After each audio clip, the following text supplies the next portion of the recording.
Ready হওয়ার জন্য বলতে। আচ্ছা আচ্ছা, বুঝতে পারলাম।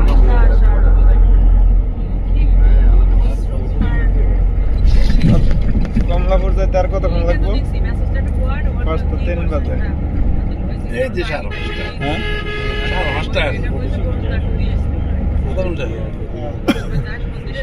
রিসিটার পরে বুঝতে পারলাম না, এটা যাইয়া ঘুরে চলে যাবে। আমি রুডি আর আহি জাম না থাকলে ইনশাআল্লাহ 5:30 4:30 পৌঁছে যাবে। 4:30 পৌঁছে যাবে।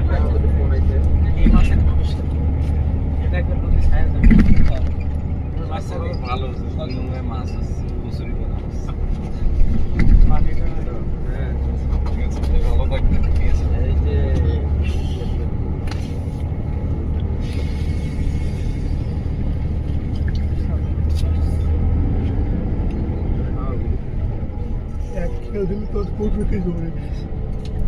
মাছটা খাওয়া যাবে না। কেউ বলছে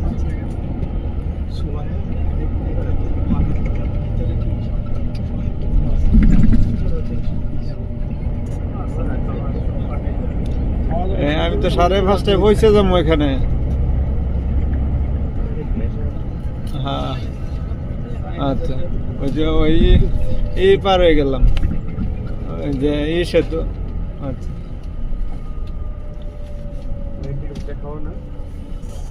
আরেকটা দিলেও কমলাপুর,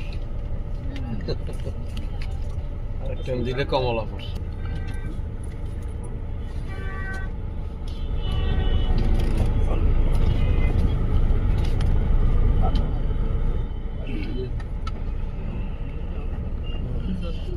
রুগী এগুলো ইয়াতে পাইলাম, লগ্নতে পাইলাম মোবাইলে আমাদের পটিয়ার ব্যাংকের ম্যানেজার, সিনিয়র ম্যানেজার অফিসার। এখন ইয়ং বয়স আছে, আমার তাল আগে মারা গেছে। দেখেন স্যার, 2টা মেয়ে, ছোট ছোট 2টা মেয়ে পটিয়াতে, পটিয়াতে। ক্যান্সার তো কোনো ওষুধ নেই, এমনি ওই ডাক্তার দেখান, খাওয়ান, ইনজেকশন। সারা জীবনে যে সম্পত্তি কামাই করে ওটা শেষ করা, এটা হলো চিকিৎসা করে। দেখছি গেলে মানুষে বলবে যে চিকিৎসা করে মানলো না। মনে করেন নিঃশ্বাস যতক্ষণ আছে তখন চেষ্টা করে যেতে। চিকিৎসা করা, রোগী দেখা এটা সুন্নত, ইবাদতের অংশ। অনেকে তো মনে করে যে রোগী দেখবে গেলে নিয়ে আমার কাছে কিছু চায়।